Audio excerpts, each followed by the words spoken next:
Welcome everybody to Module 3 of Taking the First Steps. This is Developing Your Pitch. Joining us today is Abdi and Celina. Thank you for joining us.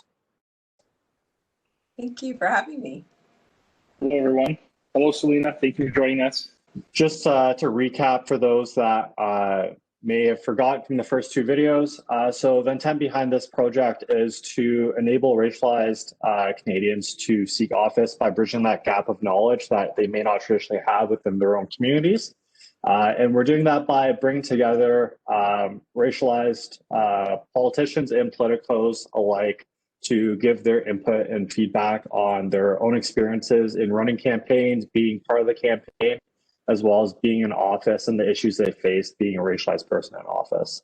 The vision of this whole initiative is to establish a collection of free videos and blog material that enables more racialized citizens to consider seeking political office.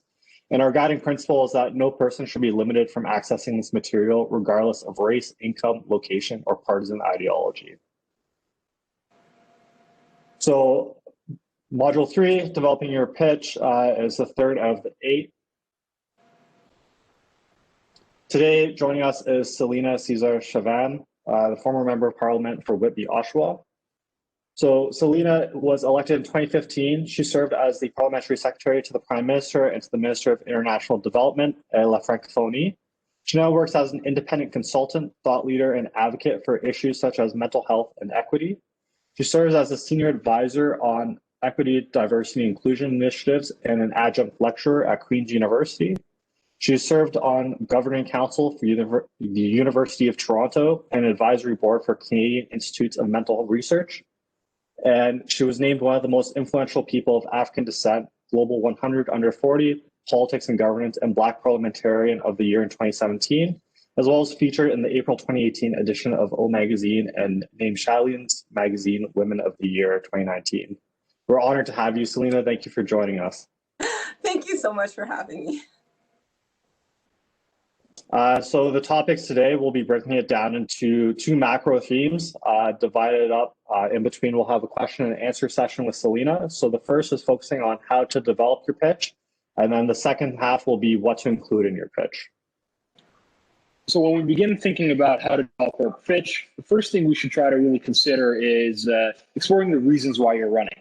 That's going to be a key pinnacle to any campaign, and perhaps it explains the heart of what you are seeking to be the change in your community or seeking to put your name forward. So there's a number of different variety of reasons, but amongst them include either to help your community. This is a very classic reason for running for office.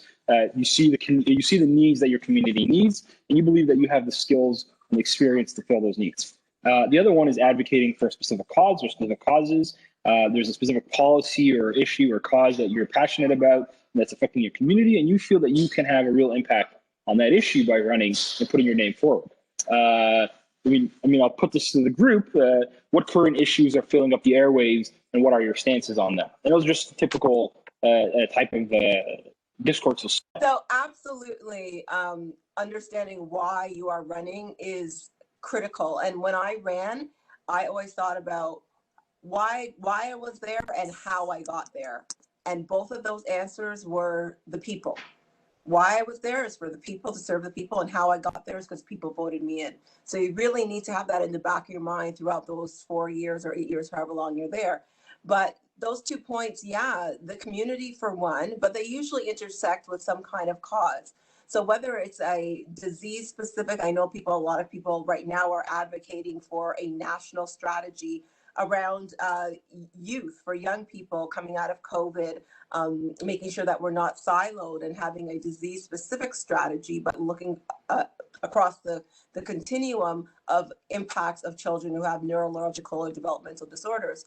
We're coming out of a summer with great conversations about racial inequality. Black Lives Matter. It's an opportunity for us to really dig deep in some of the systemic issues that plague Canada when it comes to justice, healthcare outcomes, education, etc., for Black and Indigenous people. So I think either of those things are critically important, and usually you'll find the answers to both of those in what you're really passionate about. And you can be passionate about just about anything and take it to a political forum and get some work done on it.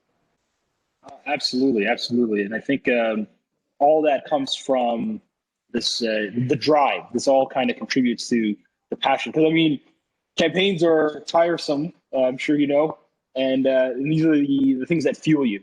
Another thing you have to consider when you're exploring your reasons of running is there are some things you don't want to do, and amongst them include, being a bit dejected and being like, oh, the party asked me to, or maybe perhaps show a bit of spite or pettiness and being like, I don't like that specific person for whatever reason, and I'm running against them. And you don't want to be, boastful and say things like, oh, it's because I can win and only I can win. And you also don't want to limit yourself in saying, or you don't want to look opportunistic, perhaps. It's probably a better way to put it, by saying, well, this will be my only chance, and if I don't do it now, I'll never get the chance. So really, as much as what the right things are to do, there's a lot of things that you shouldn't do. And I don't think I've ever come across anybody who's ran a campaign like that, perhaps because they're not very successful ways to run your campaign. I absolutely agree. Yeah, when you get to the doorstep, and I don't know if I need to wait for Nathaniel to jump in, but I'll just jump in here and say, when you get to the doorstep and they're saying, one of the most frequent questions you'll get is, why are you doing this? And, these are examples here that you have of things that I don't think people really want to hear, because at the door, they want to know that you're above the partisanship of politics and what has made people feel cynical about politics, and that's the divisiveness of it.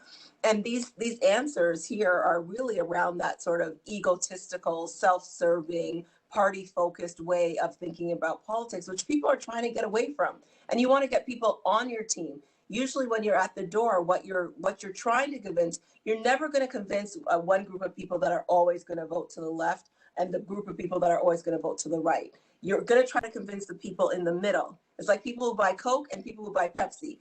There's some that are always going to buy Coke, some that are always going to buy Pepsi, and then there's the people in the middle who are going to buy either one when they're on sale.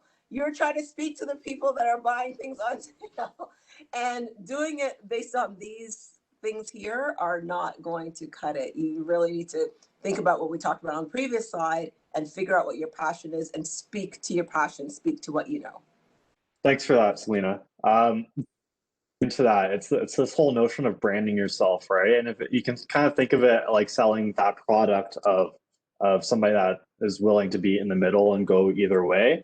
And I like to treat it like the elevator pitch in business, where you kind of have those factors into consideration of, you have approximately 7 seconds to make your first impression, right? So how is that person going to read you in your initial interaction with them? And it can be even just the most basic of thing of like, hey, how are you today? I'm so-and-so, versus jumping right into it of, hey, I'm running for the Liberals or the NDP. Trying to convey authenticity, trustworthiness, and being easy to understand. You want people to think that you're running for the reasons that you're talking about, and not just for your own political opportunism or your career or anything like that. You're trying to convey what this candidacy means to you and what it would mean for your community. It's really kind of digging deeper into those issues on the airwaves, as well as individual issues, and we'll get more to it later on, but really kind of expanding on what's at the heart of your decision and what's at the heart of this campaign that you want to run with. Tailoring your pitch so that potential supporters will know what you stand for after your introduction. So you want, after you leave the door, for somebody to remember what it's another person trying to get a signature from them or to sell membership. You want to try to avoid selling voters on your brand, and more so focusing on convincing them on it, right? So it shouldn't be a back and forth negotiation of, well, I would do this or I would do that, as opposed to, this is what I want to do and this is how it will be accomplished. And this is my vision moving forward. And they'll either buy into it or they won't. And it's really, if you're allowing that wiggle room to be like, well, I could change this or I could change that, that should have been fleshed out previously instead of being negotiated at the door. There's nothing wrong with listening at the door about issues and saying, okay, I'll take that back to my team and think more about that so we can refocus the policy issues, as opposed to just negotiating your platform at the door. You want to present problems in a way that makes the voter think, I can agree with those problems, or I agree that we have those problems, as opposed to them just thinking for the first time, oh yeah, we have that issue, and not really being aware of it. And lastly, you want to explain how they might benefit from the difference in your policy ideas and candidacy. And this can be as simple of a thing as unemployment numbers in your city or your riding, and the idea of bringing certain jobs or skills retraining to that area to bring up the levels of, or to eradicate poverty in that area, to retrain people, bring them back to the workforce, those kind of things. Celina, do you have anything you want to add? Yeah, and I totally agree with everything that you said. The things that I would add is it's okay to agree to disagree. And I found myself doing that a lot, saying that's fine. I appreciate what you're saying. And, you know, I have a difference of opinion on that. But this is what we need to do at the doorstep. Just have a conversation and we're okay with that. And we shouldn't worry about that. We should be really listening, because if we want to be the voice of our community in Ottawa or in Toronto or in wherever we're running for, we really need to listen to what they're saying and then find a way to complement that to your own lived experience. Don't think that your lived experience, you just have to leave it at the door and just be talking about politics, or policy. Your lived experience lends well to how people connect with you at the door. So remember that your lived experience also is important too. Do not make any promises at the door. This is not what you're there for. Your pitch is not about selling. And I use the example of Coke and Pepsi, but you're not selling something. You're not promising people something. You really want to take the time to listen, to develop that story. Be passionate, know your stuff, know your area, but also know your stuff too. And don't be afraid to say, I don't know. That is okay. I've been criticized many times for saying, oh, I don't know the answer to that, but I'll get back to you. But if you do say that, you have to get back to the person. Like, you can't just leave it alone. Thanks. So kind of paralleling what we just talked about with Abdi in terms of things to avoid. So just a quick rundown of things that don't really sit well with some people. So this notion of I'll get results doesn't really outline a clear direction. And the same with saying, oh, we'll bring change. Well, what does change really mean? And giving a more concrete example of what you intend on trying to steer in a certain direction. It's the same thing of saying, I'll bring my A game to Ottawa or Toronto. It doesn't really carry anything. And it makes it kind of sound like you weren't, like there's something else that like you'd bring less effort otherwise, or in your past experiences. Honestly, I don't agree with blank. Sounds like you've been dishonest previously. It's just kind of misleading. Excellence, again, similar to the A game of I'll bring excellence to Ottawa, or our party will do this. Again, it's just too broad and vague. Same thing with innovative. I'll bring innovative ideas to the table is, again, vague. Talk about the actual ideas you have and why they'll make a difference. So, for example, in the surrounding area of London, bring back manufacturing jobs with GM, Toyota, et cetera. And I'm sure it's the same thing with the Oshawa, of the struggle of those manufacturing jobs, of just being a small component, but being pretty clear about what you want to bring back or what you want to change, as opposed to just, I'll bring ideas to the table as a progressive. That's really the difference. And lastly, engagement. It's so vague, and it can be interpreted in any way somebody wants to define it. Why aren't you using, I will consult the community, as opposed to engage, right? Just those little nuances are things to consider. Celina, do you have anything you want to add? That is a great list. I feel like I need to write all of those. I may have said at least 5 of those today. I apologize. It's I'm sorry. Whoever I was talking to that's looking at this video, I'm so sorry. But no, they're really good, and it's just things that you don't really think about when you're having a conversation, how some of the things that we say with good intention might be received by other people. So if anybody is watching this, write this stuff down. This was a really good list, and I'm going to write that down too. I just want to just quickly touch upon the brand, and I know we went over that slide already, but it's not just what you say, it's what you do. So make sure that you're not getting caught on video doing anything weird. And it's what you look like. Like you have to present yourself even when you're at that door. And I don't know if this is coming up in another slide, but I remember going out with Kim Rudd and she was like, you need to have, you know, pockets and you need to have a comfortable shirt because you're going to be sweating. It's like, there's so many things to consider when you're out there. You don't want to show up at the door to make a pitch that sounds really good and you look completely disheveled. So there's a whole look when you think about your brand, think about the whole thing comprehensively. No, absolutely, and a lot of the successes of campaigning come from learning what not to do and the bad experiences, right? And those are all obviously informed by just the experience of doing it. And similar to that, I think we wanted to talk about some of the common challenges that we've seen that people who are running for nominations typically face. I mean, the biggest one is trying to get people to remember your name or even say your name correctly. I'm sure all three of us can attest to that. Having a simple message or a simple slogan that really resonates with the people, it has a big and profound impact on them. Trying to communicate with people what are the values that you're fighting for rather than just giving empty platitudes, right? So I think, as you were saying, Nathan, what is engagement, right? Like, what are we talking about when we say, I'm going to engage or I'm going to consult with the community? And as well, you have to completely be reflective and always adjust your pitch and adjust your brand as you're going along. So test your pitch and idea outside of your own social and campaign bubble and reflect and make sure that you're changing it to reflect the feedback you're getting in the community. So, and finally, give me space in the conversation to learn and care. So I think that's where that interaction with the community, interaction with the voters is really key. It's not a one-way, but in fact, it is a two-way street. And Celina, I'm sure you can give better insights on what these mean. No, everything there is really good. I'll just touch a little bit on the first point and then the second to last point. With the first point, remembering my name, it was a challenge for a long last name like Caesar-Chavannes.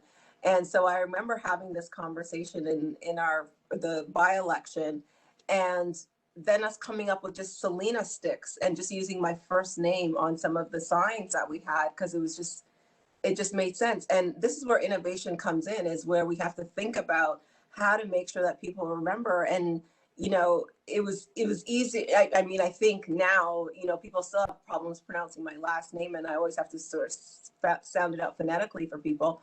But for them to remember you during a campaign, you have to think about how you don't lose yourself in your campaign, but also have a memorable way to remember. So we just had Celina much bigger than the Caesar-Chavannes on the signs so that people can remember. And testing your ideas, that is critically important. I remember I always used to read not just more left-leaning newspapers. I'd read newspapers from the right, and then I'd also read the comments, because comments tend to tell you where people are going to throw curveballs at you.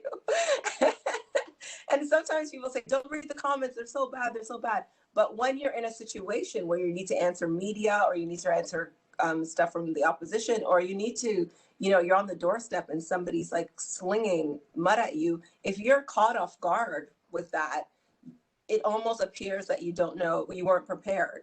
So if you actually test your pitches or read stuff outside of your traditional newspapers, you could sort of get that sense of where people are going with the conversation and what sort of angst the community that you will be representing, even if they didn't vote for you, what kind of angst they have.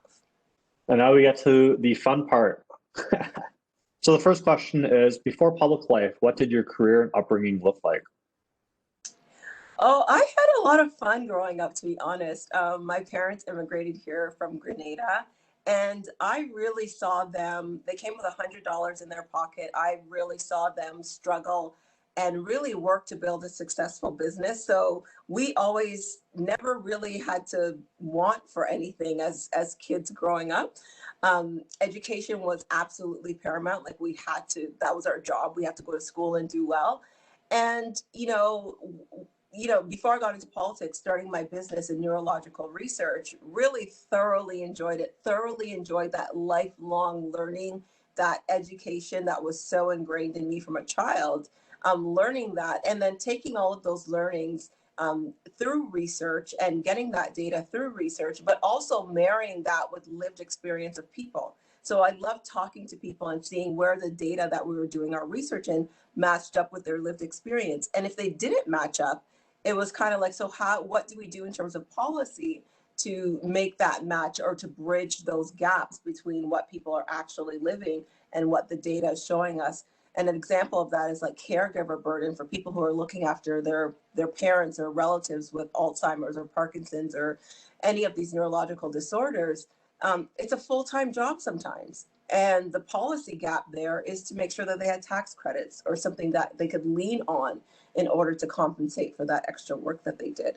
So it's, I think I really had a great upbringing. Not to say there weren't challenges, but I enjoyed the ride. Thank you for sharing that.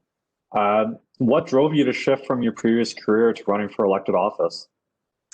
Yeah, so the business was a healthcare-based research management firm and really looking at neurological conditions. So the last project that I worked on was co-chairing Canada's national epidemiology study on neurological conditions, looking at 14 priority conditions. And the company was just about to reach its 10-year anniversary. And so I decided to do my executive MBA. And in doing that program, there was a politics course, and I'd never taken a poli-sci course before. And in the course, the professor was talking about how, business people could talk to politicians about different aspects of their business and policy. And I thought, that's interesting. and I decided I'll check it out. And that was in December of 2013. And so in February of 2014, I really decided to think, okay, I'll check this out. And so I became a member of a political party for the first time in my life. And I joined the Liberal Party because I always voted Liberal. And on March 8th, so I became a member for the first time in February 2014. And March 8th, International Women's Day 2014, the Liberals started this campaign. And I got an email that said, invite her to run. Do you know a woman who would like to run in the next federal campaign? And I was just like, oh yeah, I'd totally do that. And so the transition was easy because I had already been playing with the idea of how research and data could influence policy, and just bringing that lived experience and that data and that sort of critical thinking to Parliament made sense for me. And so I decided to use all of my past experience in the role as a politician. No, absolutely. And you absolutely touched on your motivation there. And perhaps I'd ask also, what was your family, your friends' responses when you told them that you were running? Were they impressed? Were they shocked? Or were they expecting this? I feel like you read my book already. So most people, everybody was like, oh my God, you'd be great at it. You should totally do it. But everybody also said, but you hate politics, like, which I actually did. I really, really was thoroughly disenfranchised about politics. And I don't know if the question is going to come up later, but during my time while I was in politics, what I tried to do was engage, I know you don't like that word, but engage the person that I was before I got into politics. So I would talk about policy and stuff, but I'd also do makeup videos. I'd also do like hair videos, because I wanted people to like connect with me in a human way, even if they felt disenfranchised by the political process. And if they could connect with me that way, then I could slide in a little bit of the policy stuff and connect with them that way. But I think this is a lesson for everyone. And AOC and stuff do that right now, is where they're cooking, they're just regular human being stuff, and they connect with people in that way. And then you bring in the policy stuff. Then you start engaging them when it comes to politics. And I think that's a great strategy. Absolutely. Yeah, I guess you have to engage wherever you can and however you can. And now with the age that we're in, we have. I think connect is better. You're right. I can't say engage anymore. I think we've been engaged. I'm not saying we can't say it. It's just connect seems like a bit more like we're having that connection. Yes, I like it. I like it more. Engaging, I don't know what that actually means, but connecting means sharing your Right. story, Exactly. listening, understanding, creating empathy. And that's what we need. I love it. It's not a criticism. I actually like it. Connections. That's where all politics is done. And I guess a really good point that you made, and I really wanted to emphasize, was this really going to people where they are. You know, if everyone's online nowadays and they're on social media and they're looking up cooking videos and they're playing games, you have to meet them there. It's no longer just at the doorstep or in the sound box. Everything's the sound box now. But I also want to just Well, take a yeah. Well, personal. we saw Jagmeet Singh do that video Yeah. with the skateboard, and he got criticized for that. But I think too, we have to connect with a new group of people. And if you do that by meeting them where they are, by being on TikTok, by doing these innovative ways of influencing politics, it's great. My daughters know more about what's happening in the world than I do. And where do they get their news? Six Buzz. Like, I would never even think of that as a thing, but they get like little glimpses of it there, and then they could go like look up other sources, but they get so much of it there, and then they can look it up. So we have to meet people where they are, and we can't criticize or dismiss anymore. No, absolutely, you're absolutely right. I definitely have gotten some news from Six Months before, so I can't act like that's not been a personal experience of mine. Um, I wanted to also get your thoughts on what do you think are the biggest deterrents for people who are coming from underrepresented demographics, underrepresented groups. What do you feel is the biggest advantage? So I think it's a two part. The first part is what are the biggest barriers to entry for people of color, people coming from minority communities, and on the flip side, because we don't want to all just be negative, what would be of having those lived experiences, and perhaps you can give a little bit of insight on what your advantages have been. Mm-hmm. So I think that our deterrent is our own, and I don't mean to sound negative here, but it might be ourselves, because we don't see ourselves in those positions. We may think that that's not for us. We don't sometimes see policy reflected that helps us, so we might think it's not for us. But I often talk to moms, and I say to them, if moms could convince a 3-year-old to eat broccoli, you are definitely able to run in politics, because you could do like unbelievable things. Like you could actually work miracles. So I think the biggest deterrent is our own comfort and the confidence in our ability to be in politics. I think we think that way, and I can speak for myself, is because I didn't really pay attention to a lot of Canadian politics. I felt disenfranchised from it. So we might think that we need to know everything about politics or take a poli sci course or do something like that to be in politics, or volunteered. I did none of that stuff and was still able to be successful in what they would have determined as an unwinnable riding. For someone like me, a Black woman, to win in a riding that's predominantly Caucasian, predominantly white, that's kind of crazy. Like, why would you want to be the lamb to the slaughter, Celina, going to run in Whitby? But it really was my confidence and ability to say, yeah, I could totally do this. And I think the biggest advantage is that same thing, is our confidence that we have in ourselves, and the fact that we have intersecting identities, that we can have that empathy, that we can make those connections and use our lived experiences.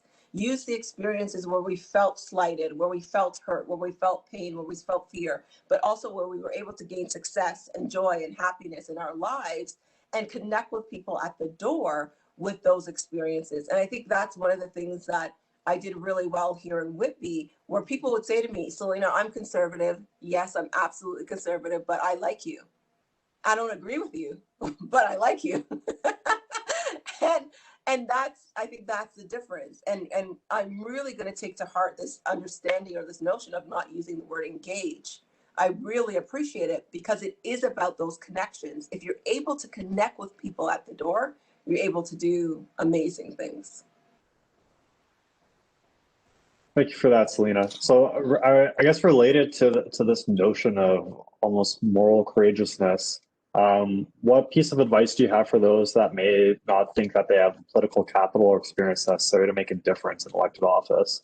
Because obviously it's one thing to seek office, but then the actual notion of being the change while you're in that position.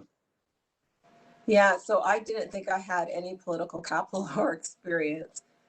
But what I do have is passion for my community. And that trumps everything. That's where your democracy really is put to the test, right? When you could use that passion for changing or advocating or doing something within your community that you know people need. And taking that level of commitment into your workplace, and really it is your workplace, right? And bringing that voice, bringing those concerns to the legislature. That's what you want to be able to do. So, look, having that political experience or capital could never trump the passion that you have if you want to be in service to people. If you want to serve people, if you want to do right by your community and you have the capacity to do so, even if you're just thinking about it, even if you're watching this video, it means that you're already halfway there. And the other half is just getting out and knocking on those doors and showing people who you really are, using all of your experience that you have, not the political experience necessarily, but business experience, volunteer experience, your experience as a parent, your experience as a guardian, your experience growing up, coming from a different country. All of those things build character. All of those things are important. And all of those things contribute to you understanding what people in your community need. Thanks. And for the last question here, so in the considering your book, Can You Hear Me Now? And maybe providing some insight in addition to your answer for this question, what advice do you have for someone that may feel like they're too outspoken to run for office? And I'll add into that, not just outspoken to run for office, but too outspoken to hold office. Oh, you know what? I'm not sure I should answer this question because I'm very outspoken. There's no such thing as too outspoken. What we're saying is you're too passionate, and you're too bold, and you're too transformative, and you're too interested in doing politics differently. I think all of those things are actually what we do need. We do need you to show up in spaces as authentic as possible. We do need you to show up in spaces and be bold and transformative and be 100% yourself. So if you believe that you're too anything, it means that you're just right for the world that you're about to get into, because it's going to take too much of you to make it through, because you're going to get a lot of no's. You're going to have to, really fight and struggle to get what you want for your communities, especially when it's something that's never been done before. And so, yeah, you might have to be too much of something to get the work done. But let me tell you, I think I call politics the most painfully beautiful experience I've ever had. And it was tough and it was hard and it was painful at moments. But would I do it again? Absolutely. It was a beautiful experience. I saw things change when it comes to mental health. I saw things change when it came to even investments in the Black community. I saw things change. Was it enough for me? No. And that's why I'm too outspoken. But you're able to see those changes happen, and that's the beauty of being in a legislature. So if you are to anything, that's where you need to be. That's what the world needs. We can't afford to play small anymore. It's go big or go home time. Awesome, thank you. And now that we've established that if you're to anything, it's the right place to be, now we can start talking about actually building your pitch to approach people. And so just the basics of what you want to structure are obviously your name. You don't want to start leading people and then not introduce who you are. That's really going back to that whole notion of people remembering your name. Try and insert it a couple of times so that people can register it. Explain the nomination you're running for, right? Because you're not the candidate yet. So explain that I'm running for the nomination for the federal Liberals in London West or Whitby, Oshawa, etc., or city council for this ward or this district. Maybe try and hone in that elevator pitch, one key topic or issue that you're really concerned about or that you want to address and how you plan to address it. And it can be as simple as advocating for it within a party's platform to make sure that's a key part of it, or introduce it or trying to promote certain mechanisms within the legislature or city council to promote better dialogue between racialized and non-racialized Canadians. Close with a compelling reason why someone should support you. And bonus points if you can come up with multiple versions of your pitch for voters, donors, and volunteers onwards. Do you have anything you want to add, Celina? The only thing that I would add is what people have told me, and that is to ask for their support. Do you think I could count on your support? And you get them to say yes. Sometimes they don't actually mean it, but they really start to think about you and think about the fact that you asked, and that really helps. Abdi? Perfect. And I guess this also builds on to that building connections rather than engaging. We should also consider talking about the specific moment or issue that made you want to run. So trying to communicate to the people what sparked your interest, what sparked your passion, what brought you to this decision, essentially, how it affects you personally, how it affected your family, your friends, your community, and also discuss what hasn't been done to address this issue and why you think you'd be able to begin to address this issue or even solve it. And this is all, again, a part of crafting that successful pitch that you can really resonate with the community. I don't want to say voters, because it isn't just people that are voting that matters, it's just the whole community in general. Feel free to jump in, Celina, if there's anything in there. No, that was actually, that was good. I think that was really good. I wouldn't add anything to that slide at all. I think just to emphasize what Abdi left or kind of pointed to at the end of, it's the whole community. It's not just eligible citizens that are voting for you. It's permanent residents. It's new immigrants. It's people that are on temporary visas, on temporary foreign worker permits. It's everybody, right? And it's even the people that don't vote for you or don't have the same ideology as you. At the end of the day, you're trying to represent everybody, not just the Liberal or NDP voters of a riding, but also the Conservatives or the Bloc or wherever you may reside. Absolutely. No, thank you for expanding on that point. Everybody can be your supporter. It doesn't matter if they're voting or they're not. Everybody knows somebody's voting, and having a positive experience, a positive interaction, a positive connections goes a long way. So don't limit yourself to talking to just a specific amount of people.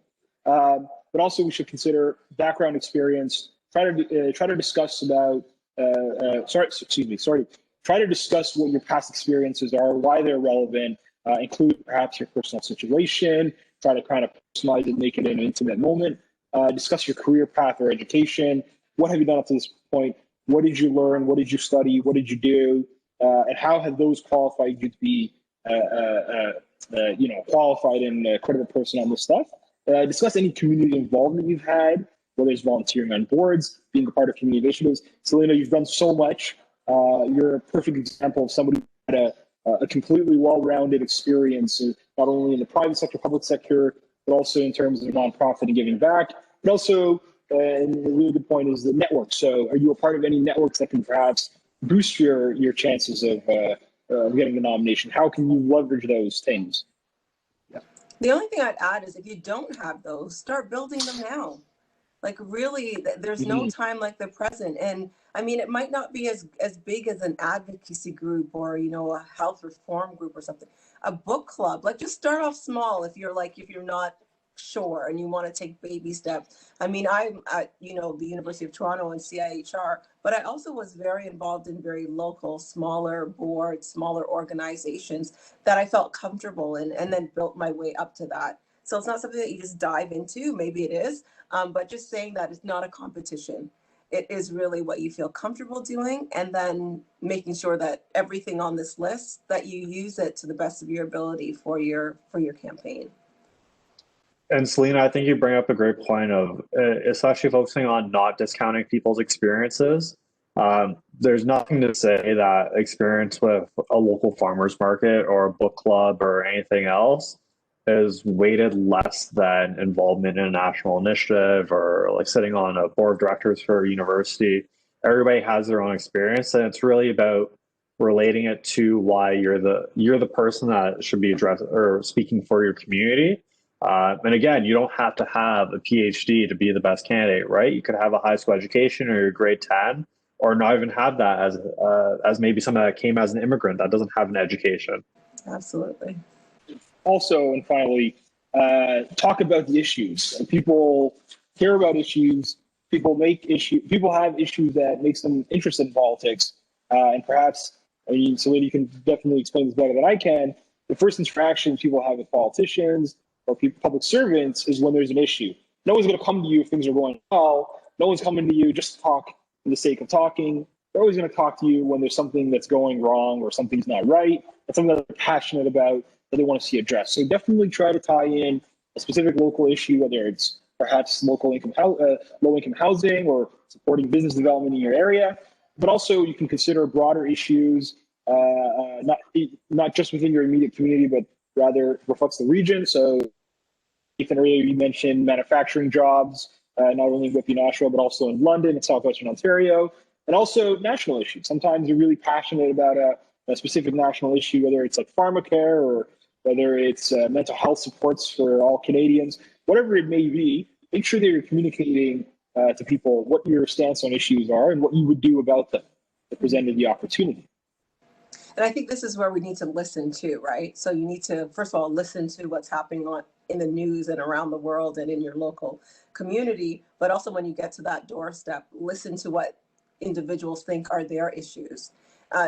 We don't really need to know your issues because unless you're going to the legislature to represent yourself, you need to listen to what people are saying and then be able to speak to those issues, not just by what you hear on the news, but also using what we saw in the previous slides, your own experiences, your immigrant experiences, your childhood, your education, your employment. Use all of those experiences to even when you don't know what they're talking about, even when you're like, I've never heard of this issue before, there has to be some way that you could find a way to connect it to something that you've lived through. So listening to what they're saying and trying to understand why it's an issue for them. Why are you passionate about this? You're so passionate. Why are you passionate about this? You know, it could be, you know, their child or something, and then you could relate it that way. But these local issues, regional and national ones, are pretty important. We need to have an understanding of those and then listen for what the person at the doorstep is saying about it. Absolutely.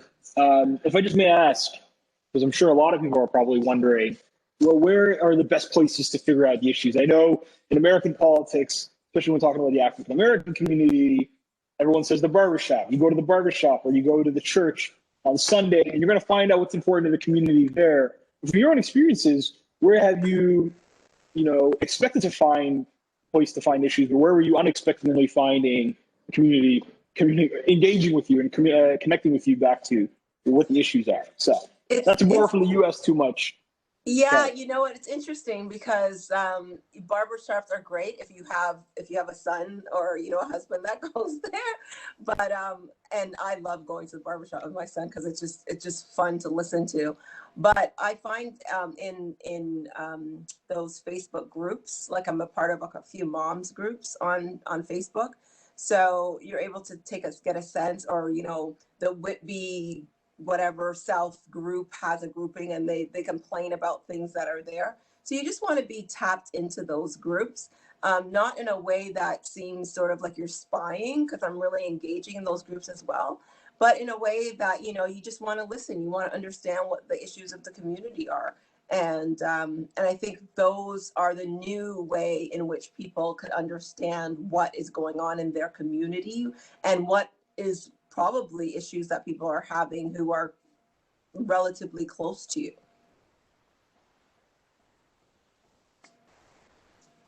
Absolutely. In terms of content, that wraps up our PowerPoint. However, I'd like to take this time to kind of open up the stage of Celina, if you have any kind of comments that maybe we didn't address in terms of points or your own experiences that you wish to share with everybody that's out there that's considering running for office, especially in the racialized demographic.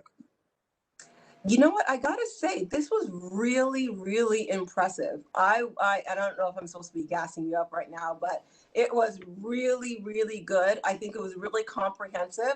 I added the points where I needed to. I think I want to reiterate and sort of pick up on that point that I started around, you know, when you are presenting your brand, you need to make sure that you're really presenting the whole brand. So what you look like when you show up at the door. If it's a hot, sunny day, you have to like put on a hat, have a water, have like a little pouch that you walk around with. Like it's these little things that we don't think of because we're so focused on making sure we have the content of what we're going to say right, that we show up at the door and it's like, where are you going in that? So it's a whole brand, it's a whole exercise in yourself, but this was just absolutely fabulous. There's nothing else that I would add. And thank you for just having me. This is great. Thank you for giving us your time. And I'd like to make a remark of, especially for all those out there that don't know, Celina has a book coming out called Can You Hear Me Now? Yep. I highly recommend, based on my own experiences with you, Celina, and seeing everything that you've said, not only in office, but outside of office, everybody take a chance to read that and really explore on your reflections. But thank you again. We're honored to have you. Thank you so much. I appreciate it. Thank you. For everybody, the next module will be organizing your movement, so campaigning and post-COVID realities. So follow us for future module releases. Thank you.